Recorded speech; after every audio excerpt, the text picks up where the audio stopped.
Ahoy there, mateys! Welcome to the first episode of my blind playthrough of the Painscreek Killings. Now, I found out about this game probably 3 months ago now. It's been on my radar for a little while now, and I'm very, very excited and interested to play it. This game has been promoted by some friends of mine as being one of the most difficult and authentic mystery-solving games ever made. It's supposed to be incredibly shrewd, does not hold your hand in the least, and I booted it up about a couple of weeks ago and played maybe 30 minutes just to get a look at it and make sure it was something I wanted to play on the channel, and I'm pretty sure that it is. So, we're going in now, partially blind. I just saw like a little bit of the tutorial and all that, to this cold case murder investigation. It'll explain itself as we jump in, as always. But I did also want to announce before we start this playthrough that I am going to be rolling out something a little new and a little fun for this playthrough at least, and that is... I have a face cam now. I've actually had a face cam for like 6 months, but it's kind of mid-tier, and I have absolutely no lighting setup at all. In fact, this entire thing is just lit by the screen. But hey, this game isn't supposed to have like many characters or anything like that, so I thought it might be more fun to put myself on camera. And also part of the reason is that this game, as you will see, I'm going to go ahead and start a new game. Go ahead and delete the old game. This game actually will advise right away. Here we go. This game seeks to emulate, to a certain degree, the experience of investigating a murder case. You will need to search each location carefully, find clues to proceed, and use your observation and deduction skills to uncover the hidden secrets. We recommend writing your own notes and or taking advantage of the in-game camera. We have a notebook. We have a mystery-solving notebook for this game. The game autosaves when you enter a location. Should you encounter a bug while playing, just use the reload button to start at the entrance. Your game will continue from here and retain everything you found at that point. Okay, so just standard stuff. But yes, we're breaking out the leather-bound mystery-solving notebook. I actually used this for a short film in my freshman year, I think. But, you know, it's too cool and it's got so many empty pages to just let it go. Hey, Janet. So the chief has entrusted you with my assignment, hey? I hope it didn't interfere with your weekend plans. Anyway, he told me to call you and fill you in on it. You remember the murder that happened a few years back that was never solved? The one at Painscreek where the ex-mayor's wife was killed? Well, the property's being auctioned off soon, so we don't have much time to dig up anything that's relevant to the case. So, see what you can find. Hopefully it'll be something worth publishing. Anyway, take care. I'll see you on Monday. Bye. Alright, so we are a journalist. I already missed our name. Were we Janet? I think we might have been Janet.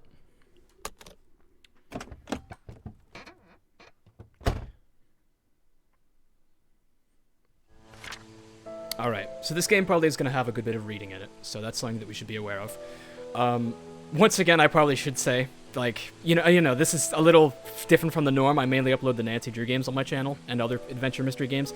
And if this game's not for you, then, like, there's no problem in that. You don't have to watch it. Please don't feel pressured. Don't be a completionist. I say that every now and again, because, you know, the last thing I want to do is goad somebody into watching something that they don't enjoy.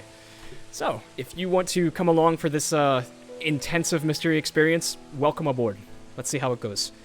Hartford Times, 212, August 3rd, 1999. So, this game takes place in 99. Here is our premise. In 1995, Vivian Roberts, a successful businesswoman and wife of a former mayor, was murdered and dragged to the front of her home. The case was never solved, killer was never found, and it was rumored that a private investigator was in Painscreek sometimes later, but there's nothing more on that. Last week we received news that large swaths of Painscreek County will be auctioned off soon. We would like to revisit the story and attempt to find out the following. 1. Who killed Vivian Roberts? 2. What was the motive? And 3. What was the murder weapon? Please submit your findings and a front-page photograph for your story to be published. Richard Harris, Editor-in-Chief. Don't forget to bring the camera. Okay, so...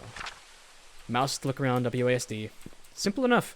I think this game came out 2015. Welcome to Painscreek, population 0. So this is like a little rural Midwest town, I suppose, that has completely depopulated. Something posted on the window might be important. Cemetery gate padlock, 1131. That's the first thing we're going to write down. 1131. Alright. We're using the giant felt marker for this one. Pardon my handwriting, I know it's terrible.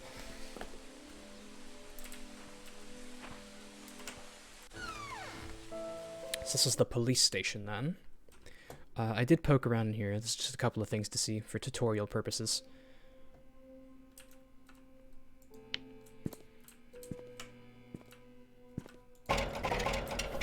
jail cell that's locked. Room over here. It's pretty dark, though. There's a flashlight in here somewhere, I think. Here we go. Flashlight. So, mouse to rotate an item. Right mouse is to zoom the item in. Left mouse is to put it back. F is to store in inventory. I'll take that. And now we have L to toggle flashlight for the rest of the game. I'm probably going to keep this on, like, constantly, because I don't think there's any battery.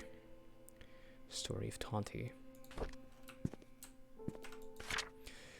Sheriff's Department, work relocation. Sheriff James Howard, due to the decreasing population of Painscreek County over the recent years, we decided to delegate manpower elsewhere. This letter is to inform you that you have been reassigned to Grand County starting May 14th, 1998. Please report to our office May 20th, 1998. Richard O'Connell. Okay, so the Sheriff of Painscreek was relocated a year before we arrived. Good to know. Oh, and we have a journal. Okay, good. So we're going to go ahead and take note of all these things. So I'm probably going to skim over some of them, because otherwise this is going to be like an audiobook. Hi, this is Steven. I just wanted to make sure the package was sent. Again, I'm currently at Anne's courtyard. Any extra info you have would be much appreciated. Thank you very much. Talk to you later. Steven was making sure a package was sent. Was Steven the name of the sheriff? No, the sheriff is James Howard. Who's Steven? Whatever. Some place called Anne's Courtyard has a package. No, he's at Anne's Courtyard, but he need to make sure a package was sent. Scott Brooks, Painscreek Trinity Church pastor's son, suspected for killing Vivian Roberts. Huh. Looks like we have our prime suspect here. Police apprehended Scott Brooks yesterday. He was residing at the Roberts hunting cabin by the trailhead. According to a witness who at this time wished to remain anonymous, he was coming home late on July 19th at around 11:50 when he saw Scott walking very quickly away from the Roberts mansion, heading down Silver Lake. Scott looked upset. Witness did not think it unusual until a few days later. Shortly after the call was made, police arrived at Scott's cabin and questioned him. He said he did meet her that night but had nothing to do with her death. Okay. It's probably not the obvious pick, but good to know. Drawer is locked. I think the key was over here, actually. Yeah, key is on the ground. Took me a minute to find in my... Nope, that's right. You had to actually press F to store things. So this is our tutorial. Search for the keyhole. There's the keyhole. I to open inventory. Grab the key. Oh, hold up. Is this our press pass? Oh, yeah, we are Janet. Janet Kelly, journalist. We got that Mio Farrow pixie cut. We have a camera, too. Oh, look at that. Look at the filter. We can take snapshots of anything. Wow. Let's take a picture of this missing persons thing. Maybe it'll be important. And this, too. Okay, I'll put the camera away, because it's probably gonna just drive me crazy. The camera is useful for capturing anything important to your investigation. That's nice. Okay, so you have to be hovering over the hitbox to open it. Another key. An old gate key. That'll probably get us into town. James Howard, Painscreek Sheriff Department. Vivian Roberts murder case report. This report is an update of what happened to Vivian Roberts. Scott Brooks is the only suspect of this case, apprehended a few days after the murder. According to our investigation, someone saw Scott around 11:30. Two hunters were looking for wood for their bonfire when they heard shouting. They witnessed Scott and Vivian arguing. However, they were too far to hear the content of the argument. 6 months prior to Vivian's death, Scott was fired from working at the mansion. She cited Scott for tardy work and rebellious behavior. She also prohibited Scott from visiting the mansion and meeting Latricia, who by then had a close relationship with Scott. Currently investigating the case, Scott is our main suspect in Vivian's murder. James Howard, Painscreek Sheriff Department. Nice. So that didn't really tell us much new besides hunters overheard a scuffle or something. Man, it's going to be so weird having my face on camera, because, like, one, I'm going to have to edit it, and I do this weird thing where, like, when I'm looking at my face, I just freeze and completely space out. I hate mirrors for that reason. I constantly get distracted looking at mirrors. And two, I'm just not used to having my face recorded, so I'm probably going to be doing, like, weird shit on camera and not realizing it. Okay, forget what I said. I turned back and came back in here. There's a filing cabinet here with a combination lock on it. We don't know what that is yet. Oh, and it's labeled classified too. How about that? Muy interesante. And I think there was something else in here.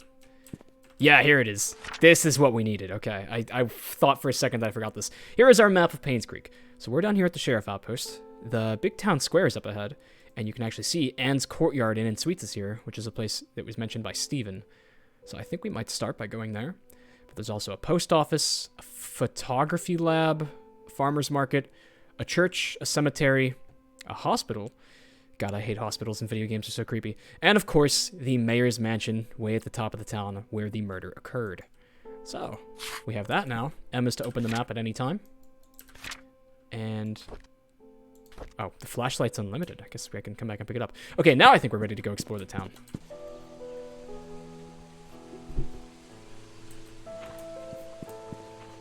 Me being a bad note-taker is probably going to come back to bite me in the ass for this playthrough.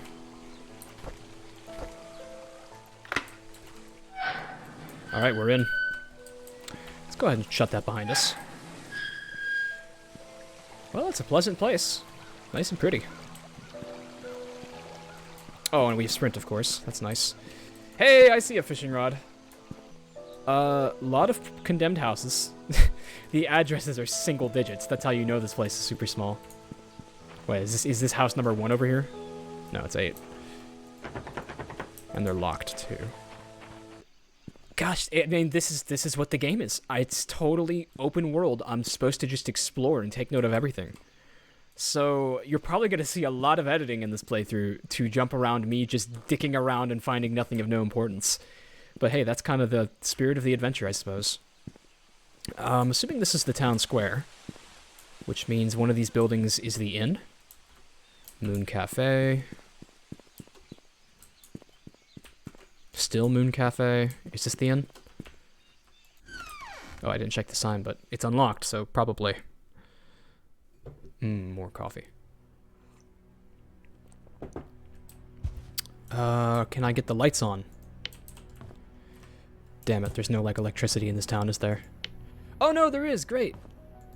Oh gosh, I would hate this game if it was always in spooky light. I still have my flashlight. Let's just turn on as many lights as we can find. I don't suppose there's going to be a consequence for that. It's going to be the first thing I do when I come to any house is turn on the lights so that I don't get freaked out by the darkness. Oh, wow. Can I read all of these? Oh my god, there's so much content in this game. Let's try to take things one at a time.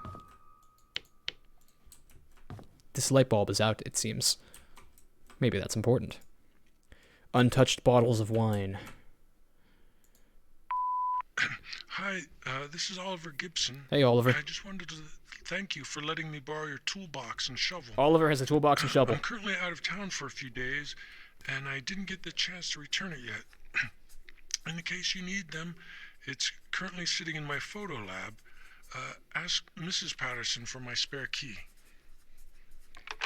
Okay, there is a toolbox and shovel at the photo lab, and Mrs. Patterson has the key.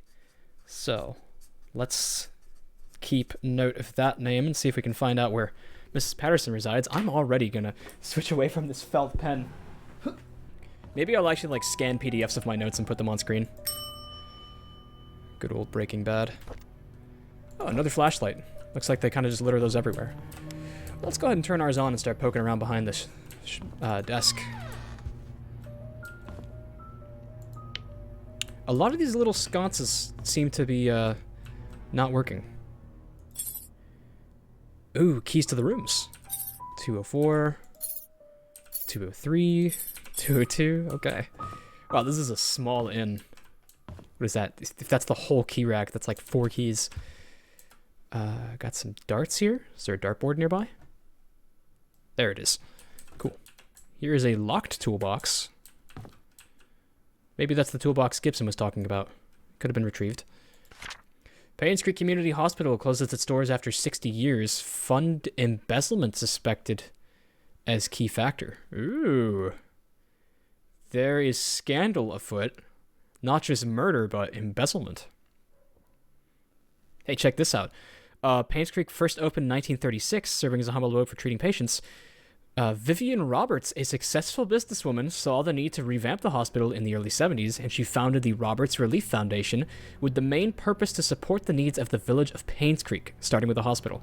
So, Vivian was a pretty prominent force. She was not just the mayor's wife, but also appeared to have other connections and fund hospitals. Here's something.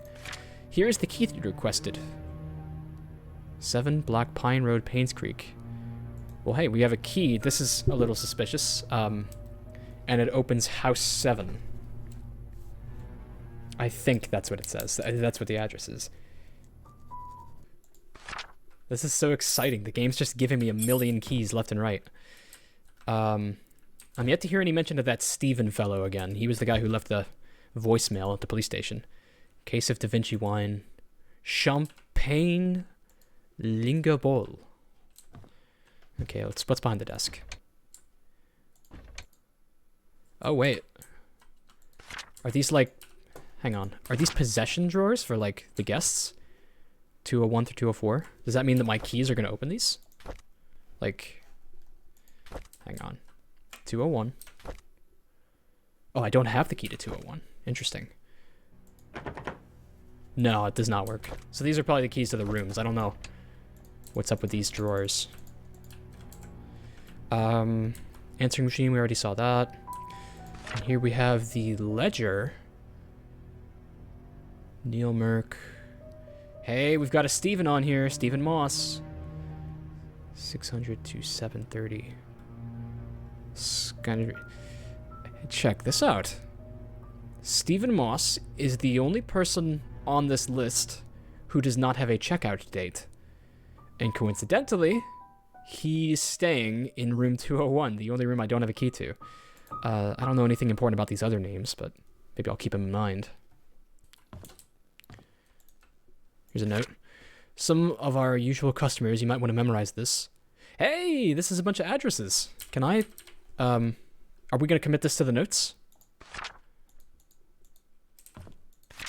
Here, is there a Patterson on here by any chance? Hall.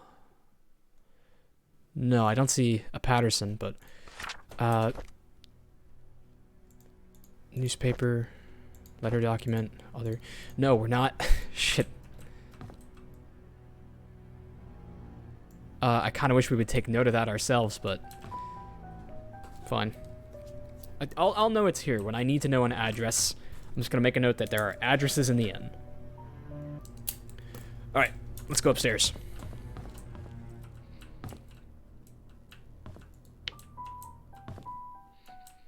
Looks like that light doesn't work. The hallway itself doesn't seem to have... Oh, here's something. Room 201 has something slipped under the door. Late rent fee for Stephen Moss. Thank you for your rent payment, but he missed rent and was evicted from the desk of Rosalie P. Okay, what happened to this Stephen dude? I want to know what's in that door now. And why the key's missing. Let's go ahead and check out some of these rooms. Oh, forgot to hover on the lock itself. It's a little funky. Okay. Is there going to be, like, anything important in these rooms? There might not be.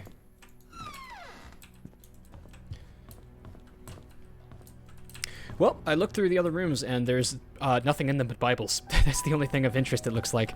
So something is probably going on in Mr. Stephen Moss's room here, so we're going to be looking out for a key to room 201. In the meantime, though, let's get back out on the town and see what we can find. Gosh, it's so exciting. So much to see and do. Ooh. There are some items in this car. I see an ID, too. That's weird. Who leaves that kind of shit in a car, even if you are moving? So, we're right here. Photography place is here. They're probably gonna be locked right now. Here, we got the key to house 7. That's probably a good lead. See if we can find where that is. It was kind of mysterious, too. There was no, like, to or from on that note. It was just a key and said, here's that key you wanted. 12. Dude, there's like no method to how these houses are numbered. 16. 35. Oh my god, there's more of them than I thought. United States Postal Service. That's cool that they can use the actual symbol. Is this place open? Oh no, they're closed. Ooh. Oh, nice little walk in the park over here. Hey, and house 7 too. Oh, but it's been boarded up. That's a shame. Maybe there's another way in.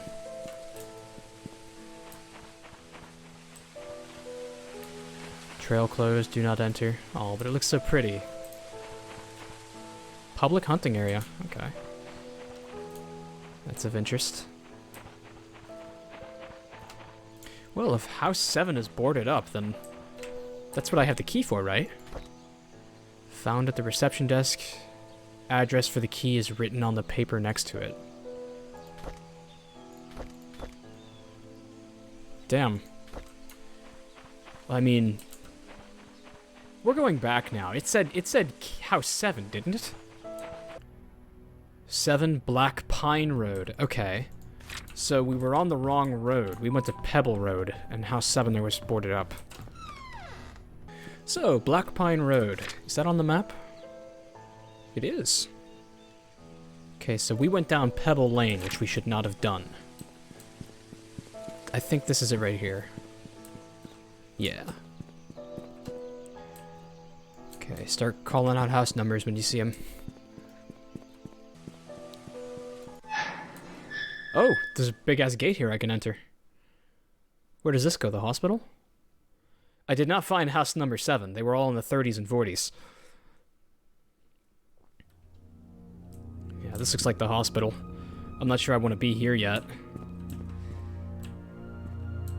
Nah, not at all. We'll come back to the hospital when I'm feeling braver. I hate hospitals. Alright, we do have the padlock code to the cemetery, which is on the other side of town, so maybe we should go over there. I'll follow Black Pine Road the whole way, see if I can't find house number 7. Yeah, it looks like a cemetery.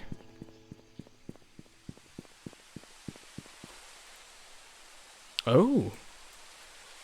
The lock has already been undone. Well, there I go, feeling clever for no reason. Does that mean someone's been here recently? It's kind of spooky. Raymond Brown, Christopher Burke, Timothy Sanders. Looking for names that I know.